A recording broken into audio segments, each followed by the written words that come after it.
Presenting the homespun wit, the down-to-earth wisdom of Professor Ben Butley. I always say that if a job's worth doing, it's worth ignoring. Lust is no excuse for thoughtlessness. I'm a one-woman man and I've had mine, thank God. I had what is known as a drinking problem.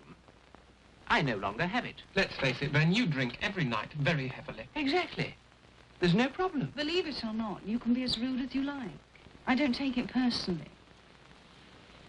That's another good way of taking the fun out of teaching. Good afternoon, Miss Eastman.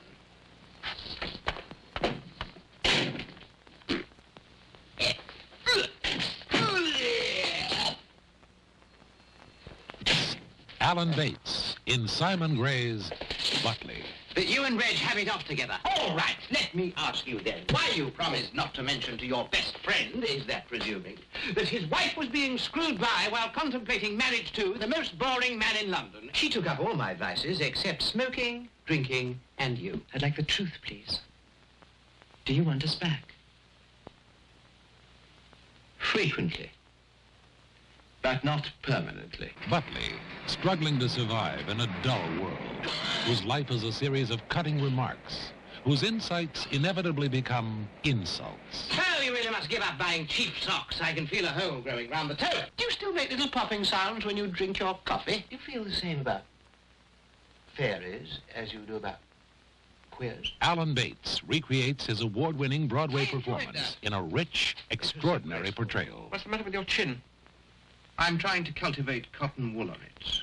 It's no pleasure slicing open my chin with my estranged wife's razor blade. The symbolism may be deft, but the memory still smarts. Alan Bates as Ben Butley, a man whose world is rapidly falling to pieces. You can't marry Tom. I can. Bye-bye, sweet princess! Goodbye! Come on, lad. Come on. No, I'm not playing with you. Oh, sod. Fairy. Pulley! Butley, Simon Gray's smash hit play brought to the screen with all the biting wit, style, and stark reality of its award-winning Broadway and London productions, superbly directed by Harold Pinter. Butley is himself again. Judith Christ of New York Magazine says, Bates's bravura portrait is one of the gems of acting achievement. A superb performance, not only for the audience, but for the archives of fine theater. Alan Bates in Simon Gray's Butley.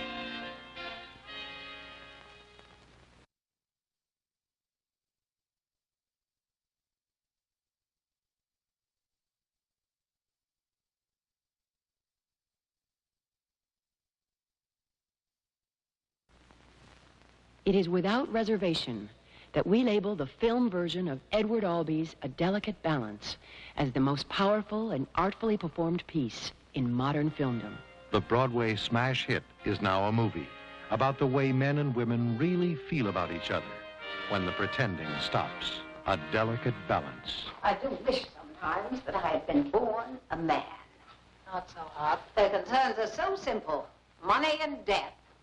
Making ends meet until they meet. The end. If they knew what it was like to be a wife, a mother, a lover, a homemaker, a nurse, a hostess, a agitator, a pacifier, a truth-teller, a deceiver. Why don't you go to Kentucky or Tennessee and visit the distilleries? I'm not an old woman. Am I? Well, you're my old lady. Katharine Hepburn, in her crowning performance as Agnes, depicts the delicate balance in which hangs the life of every woman. What would you do were I to spill my marbles? I think I shall have a divorce. Paul Scofield as Tobias. You are a great damn fool. But I am not an alcoholic. Kate Reed as Claire. My name is Claire, and I am an alcoholic. Lee Remick as Julia. You bring those people in here, Father, and I'm leaving. Yes? I don't mean coming and going, Father. I mean it's family. Tobias. It's Harry and Edna. And Joseph Cotton and Betsy Blair as Harry and Edna. We got frightened. We got scared. We were frightened.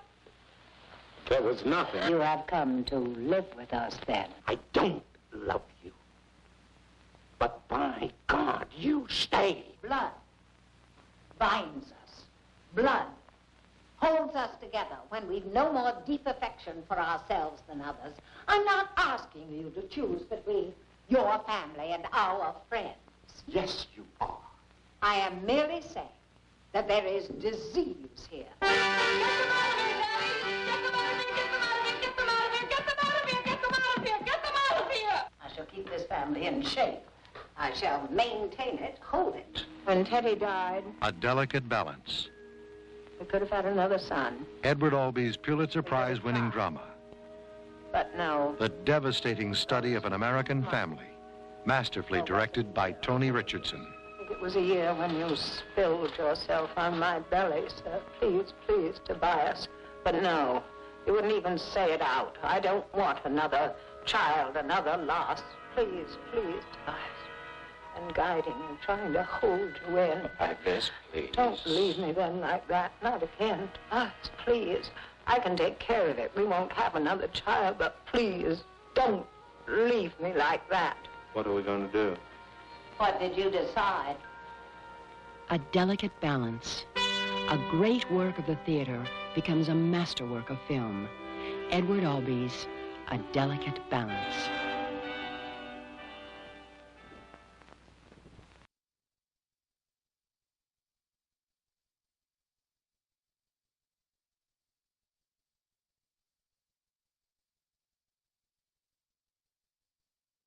If you were lucky enough to see it on the Broadway or London stage, it still haunts you. I haven't seen the bitch for 9 years. He comes home without a word. He brings a filthy scrubber off the street. He shacks up in my house. Now, the movie brings it all back. The humor, the savagery, the longing, and more.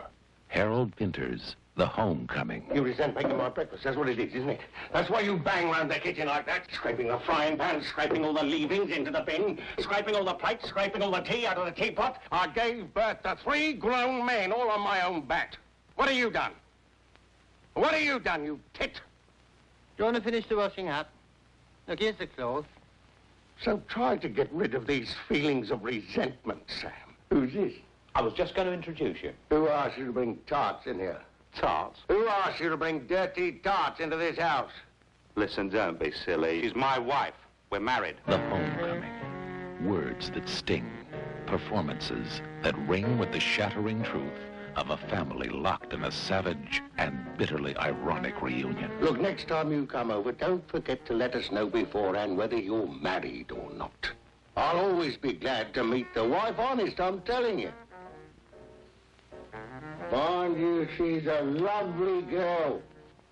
A beautiful woman. Ruth, the family have invited you to stay for a little while longer. How very nice of them. Listen, it would be our pleasure. She's got to have some money in her pocket. That's what I'm saying. You can't expect a woman to walk about without a few bob to spend on a pair of stockings. There's no need for us to go to all this expense. You mean she can earn the money herself? Yes. Wonderful.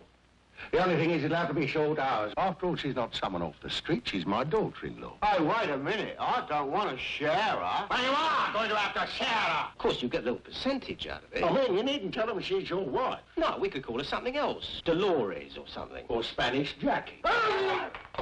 Harold Pinter's The Homecoming. It's not about the family next door, or is it? He still loves his father. Time magazine calls The Homecoming a fine, ferocious film. The New York Times says The Homecoming has been turned into a movie of astonishing dynamism by Peter Hall, with 6 extraordinary British actors. Its spell is never broken. Harold Pinter's The Homecoming.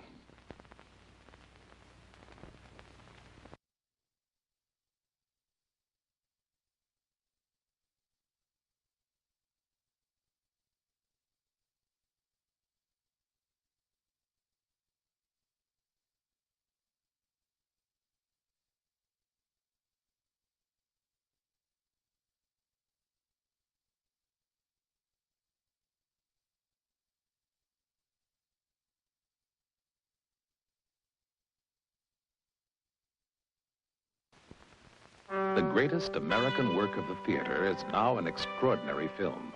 Eugene O'Neill's The Iceman Cometh.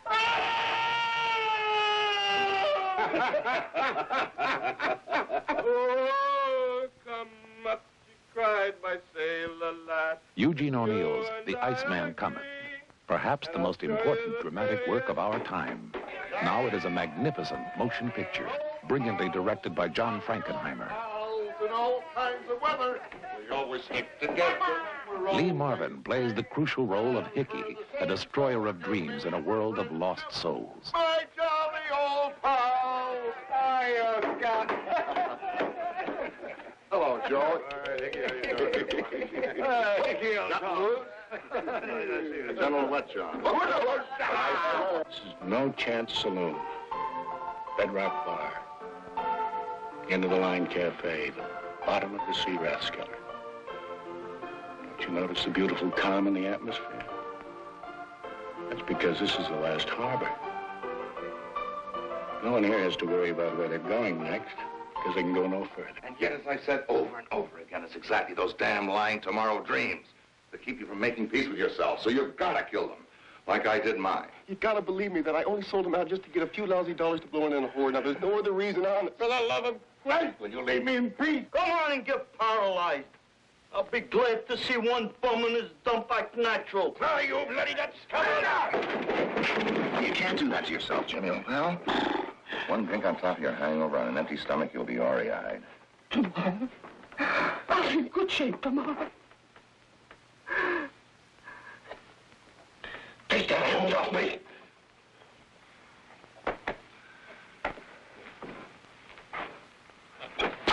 This, says distinguished critic Pauline Kael, is pure American poetry, performed by the sort of cast that rarely gathers in a theater. Lee Marvin, Frederick March, Robert Ryan, Jeff Bridges, Bradford Dillman. The Iceman Cometh. Time magazine says The Iceman Cometh is a success indeed. Not merely a worthy production of a great play, it also possesses its own greatness. And Newsweek calls The Iceman Cometh a great movie of a great play. Eugene O'Neill's The Iceman Cometh.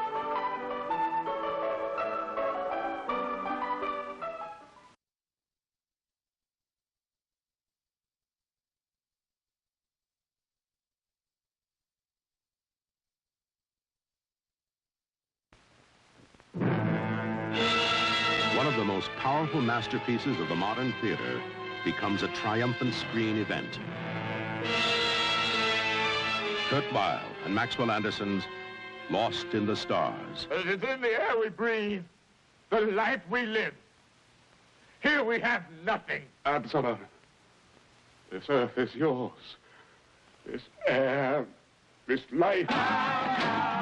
Brock Peters, Melba Moore, Raymond St. Jacques, and Clifton Davis star in Lost in the Stars, the passionate drama of fathers, sons, and lovers thrust into an alien world.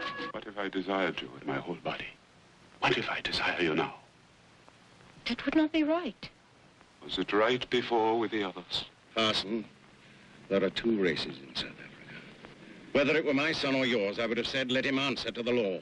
I read my testament carefully. Jesus has not said this. Absalom Kamala, have you anything to say before I pronounce sentence? My God, man, why should your son tell the truth in a white man's court? Will they kill him? Father. But I want him to live. Oh, Absalom, we are nothing.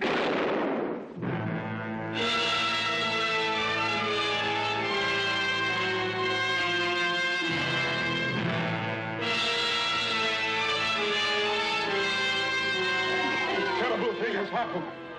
Little by little, he will shrink away from me and away from this church. Stones will break those windows still unbroken. I am lost. I am not sure that we are not all lost here, my son. Lost in the Stars, based upon Alan Paton's classic novel, Cry, the Beloved Country. The great work of the theater is now even greater on the screen. Lost in the Stars.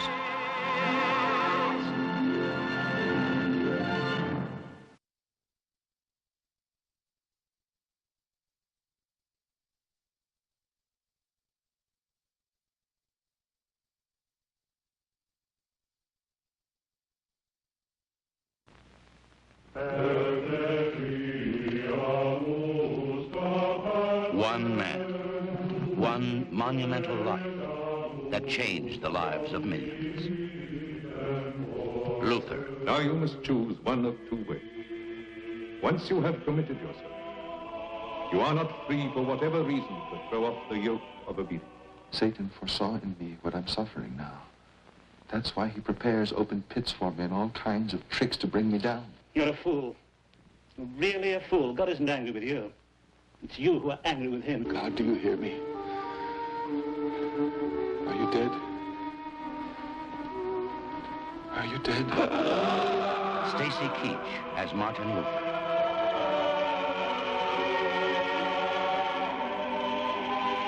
Alone in an epic struggle against the awesome power of the established church. You may know him as the head of the church, which he still may be.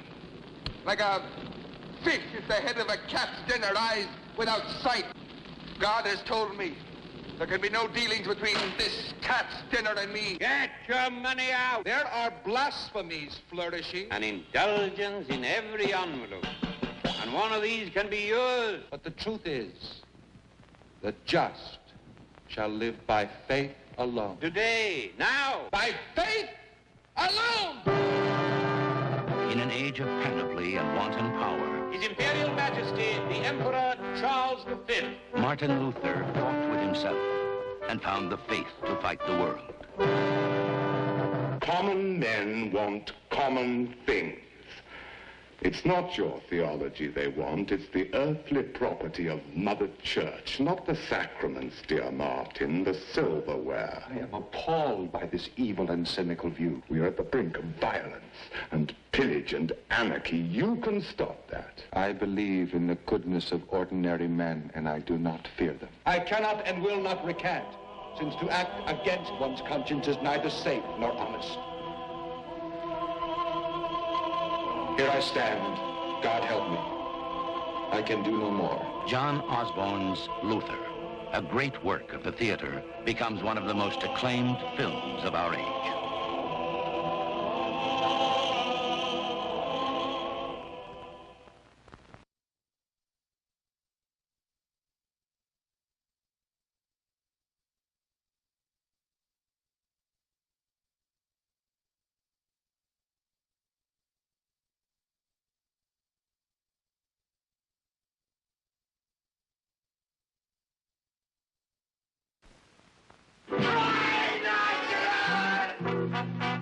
What is a rhinoceros? Carl is a rhinoceros. You're talking gibberish. Nicholson became a rhinoceros? The press just made it up. They do these sort of things to sell papers. No! I was chased all the way here by a rhinoceros.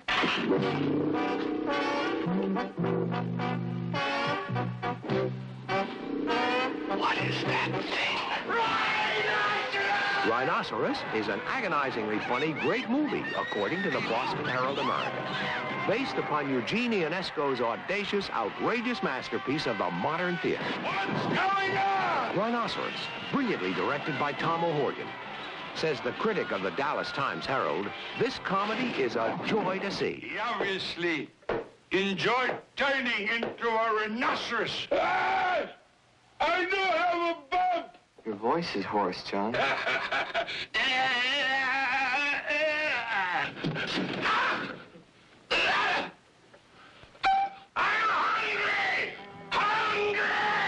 Rhinoceros, starring the one and only incomparable Zero Mostel. Must get back to primeval integrity. The inimitable Gene Wilder. People who try to hang on to their individuality always come to a bad end. And the intoxicating Karen Black. We have to try to learn their language. Can you honestly say that that's a language? I'm a human being. I'm just a human being. Rhinoceros, Eugene Ionesco's classic stage comedy of Western civilization, becomes a wild, wild movie.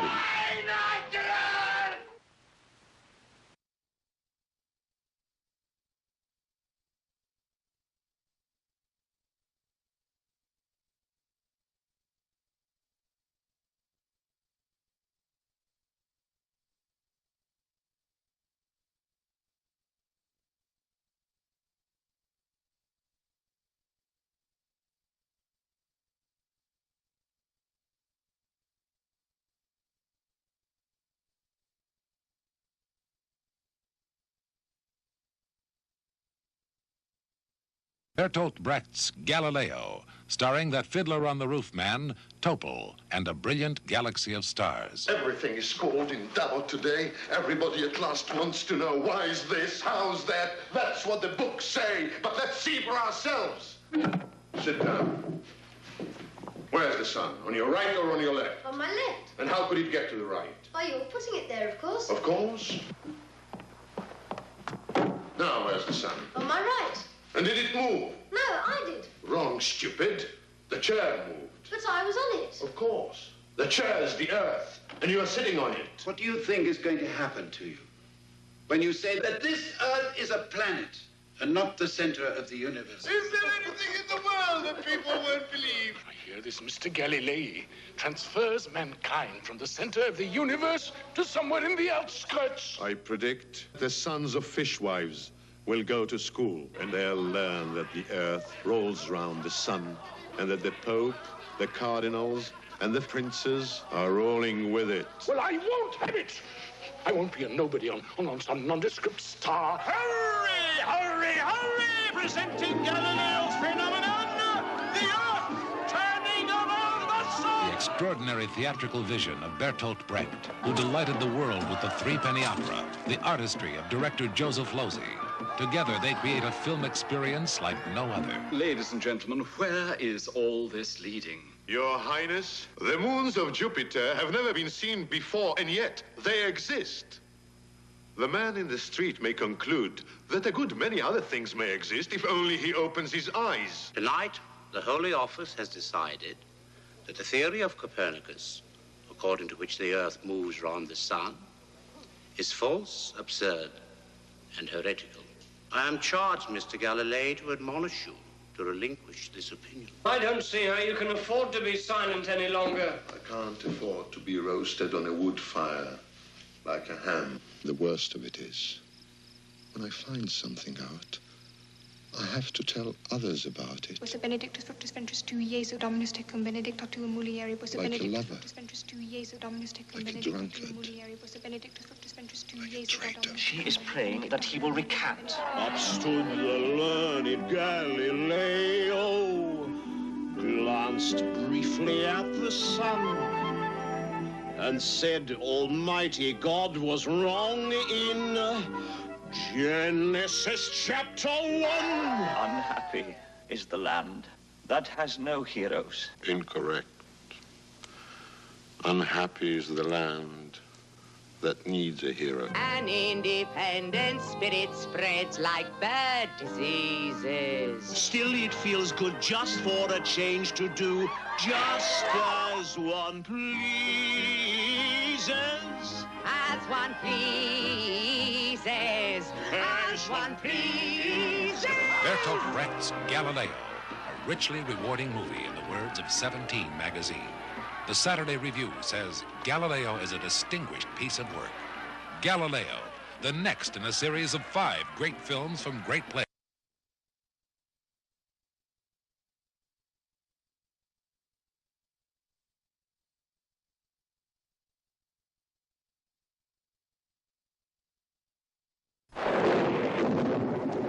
Ladies and gentlemen, take your seats, please, for the most totally alive entertainment the screen has ever seen. I'm waiting for Madeleine in front of the picture show every night at 10:30. Madeleine, she loves that soul. Madeleine's my Christmas tree. She's America to me. I know that she's too good for me. You bet she is. Who is this Jacques Brel anyway? What does he know about sadness? Ay, Marique, Marique, the stars look down. So soon the day is gone. Ay, Marique, Marique, the Flanders moon won't light your way. The day is gone. Jacques Brel? He's sardonic. In the purest name of love, how I cheated every mistress. In the purest name of love, how I lied with each caress. Ah, Jacques Brel. He's dramatic. In the port of Amsterdam, where the sailors all meet, there's a sailor who eats only fish heads and tails. In the port of Amsterdam, there's a sailor who drinks and he drinks and he drinks. He drinks once again, he drinks to the health of the whores of Amsterdam, who have promised their love to 1,000 of men. Jacques Brel is nostalgic. It was the time when the Russians could sing. It was the time of the silent movie. There was my grandfather. There was my grandmother. He was a young soldier and she was so much bolder. He had no brains, neither did she. They lived in sin deliciously. Now they pray for my virginity. If I could be for only an hour, if I could be for an hour every day, if I could be for just one little hour. Jacques Brel is funny and cute, cute, cute in a stupid ass way. Jacques Brel presents Love. Oh, won't you come to me, the girl that I will marry? Who will she be? The girl who'll marry me, marry me, marry me. Jacques Brel presents Lust and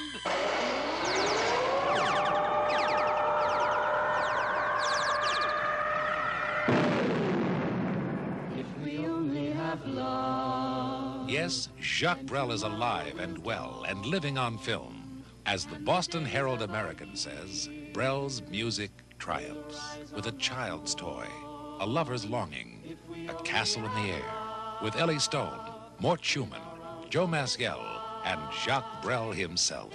Jacques Brel is alive and well and living in Paris, the next in a series of 5 great films from great plays.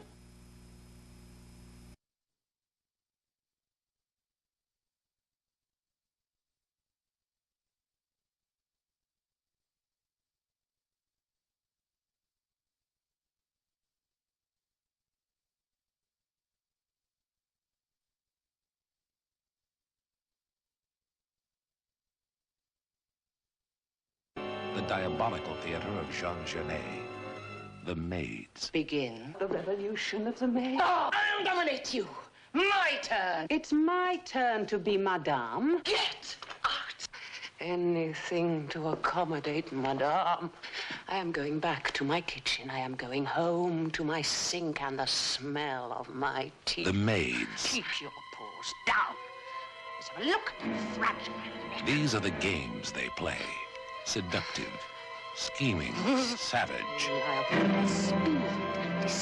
They live to serve. They serve to destroy. You do hate me, don't you? Oh, I loathe you. These girls worship me, but they haven't dusted the dressing table. Madame is not satisfied with the service. Stop treating me like an invalid. You pamper me, you spoil me, you treat me as though I were dying. I smiled at Madame. The receiver. Who left the receiver off the hook? I bent over to make the beds. Who could have sent these letters? I bent over to scrub the tiles. Why didn't you tell me immediately that Monsieur had called? No, I do not bend. I stand upright. Monsieur Arrest. The despair, the disgrace. And what do you know of Monsieur's case? The Maids, with what Charles Champlin of the Los Angeles Times calls 3 absolutely stunning performances. I am only the maid. Glenda Jackson, winner of 2 Academy Awards. Madame is kind. Susanna York in her most devastating portrayal. And Vivian Merchant as Madame. Who could be so cruel as to want to punish me? It's not enough to kill her for. Oh, yes. Why not, please? For what other reason?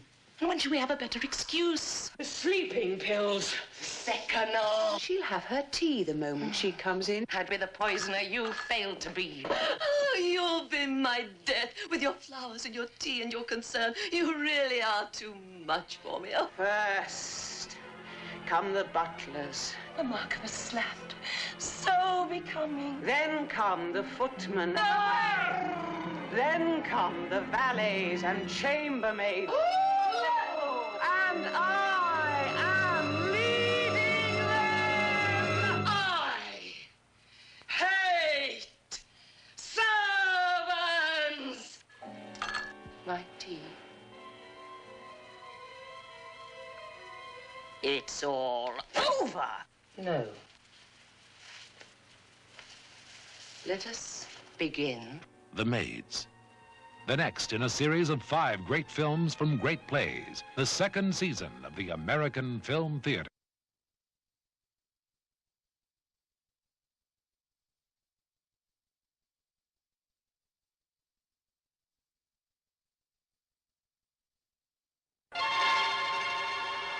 Maximilian Schell in The Man in the Glass Booth. The Man in the Glass Booth, on trial for history's ultimate crime. Why are you making it so easy for us? I assure you, I'm not. You really do need a lawyer. You do not understand. I'm going to win this case. The Man in the Glass Booth. Does he speak as a criminal or as one of the victims?